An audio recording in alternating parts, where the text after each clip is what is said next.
नमस्कार। आज मैं आपको श्रीमद् भगवद गीता सीरीज में 5 श्लोक आपको समझाने जा रही हूँ। तो आइए देखते हैं 36वां श्लोक। ये देखिए, ये प्रथम अध्याय का 36वां श्लोक है और प्रसंग चल रहा है कि अर्जुन भगवान श्री कृष्ण से ये कह रहे हैं कि मैं युद्ध नहीं करना चाहता, मुझे युद्ध करने से क्या लाभ मिलेगा, मुझे लोगों की हत्या करने से क्या लाभ मिलेगा। तो यही बात वो इस श्लोक में कह रहे हैं, 36वें श्लोक में। पापमेव आश्रयेद अस्मान् हत्वा एतान् आत्तायिना तस्मान् न हर्य वयं हन्तुं धृतराष्ट्रान् स्वबान्धवान् स्वजनं हि कथं हत्वा सुखिनः स्याम माधव। कि हे माधव, हे श्री कृष्ण, हे लक्ष्मीपति श्री कृष्ण, मैं ये कहना चाहता हूँ कि यदि हम पापमेव आश्रयेद हत्वा एतान् आत्तायिना,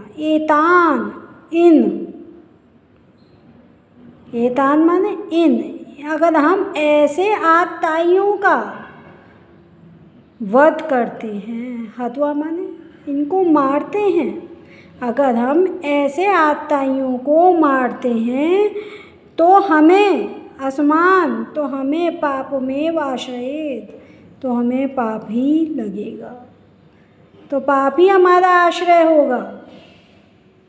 अगर हम इस प्रकार के आत्ताइयों को, जो दुर्योधन की सेना के आत्ताई हैं, उनको हम हत्वा माने मारते हैं तो असमान हमें, तो हमें पाप ही लगेगा। तस्मान् न हर्य वयं हन्तुं धृतराष्ट्रान् स्वबान्धवान्, इसलिए हमें, तस्मात् इसलिए हमें यह उचित नहीं है कि हम धृतराष्ट्र के पुत्रों को और उनके मित्रों को मारें। इसलिए हमारे लिए ये उचित नहीं है कि हम धृतराष्ट्र के पुत्रों को, धृतराष्ट्रान अर्थात धृतराष्ट्र के पुत्रों को और इनके मित्रों को, भाई बंधुओं को मारें। हंतु माने मारें, ये हमारे लिए ना अर्य, वह माने हमारे लिए अर्य नहीं है, ठीक नहीं है। स्वजनम ही कथम हत्वा सुखिनः स्याम माधव, अपने लोगों को किस प्रकार मारकर, कथम हत्वा माने मारकर, क्योंकि अपने लोगों को किस प्रकार मारकर हम सुखी हो सकते हैं। श्याम माने हो सकते हैं, हम किस प्रकार सुखी हो सकते हैं। हे माधव, हे लक्ष्मीपति माधव, हम किस, तो इस प्रकार इस श्लोक में वो ये बताना चाहते हैं कि जो आत्ताई जो शब्द आया है, वैदिक वेदों में ये बताया गया है कि आत्ताई 6 प्रकार के होते हैं। आत्ताई 6 प्रकार के होते हैं। पहला विष देने वाला, दूसरा आग लगाने वाला, किसी के घर में आग लगा दे, तीसरा घातक हथियार से आक्रमण करने वाला, चौथा धन लूटने वाला, और पांचवा दूसरे की भूमि को हड़पने वाला, और छठा पराई स्त्री का अपहरण करने वाला।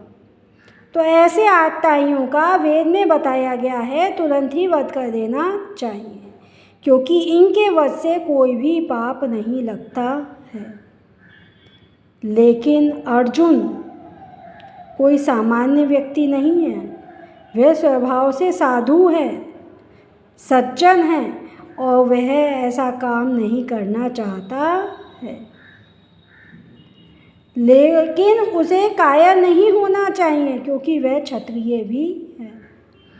जैसे भगवान राम साधु प्रकृति के थे, लेकिन उन्होंने रावण का वध किया, क्योंकि रावण परस्त्री हरण किया था, रावण ने परस्त्री हरण किया था, वो आत्ताई था, तो उन्होंने भी रावण का वध किया। तो इसलिए यहाँ ये कहा गया है कि भले ही अर्जुन हैं कि हम अपने लोगों को क्यों मारे, लेकिन ये लोग कौन हैं? आत्याई हैं। इन्होंने भूमि को भी हड़पा है इन्होंने, और धन भी लूटा है। तो इसलिए ये लोग आत्याई हैं, इनका तुरंत ही वध होना चाहिए। लेकिन अर्जुन उनका वध नहीं करना चाहते हैं। ये बात इस श्लोक में बताई गई है। धन्यवाद।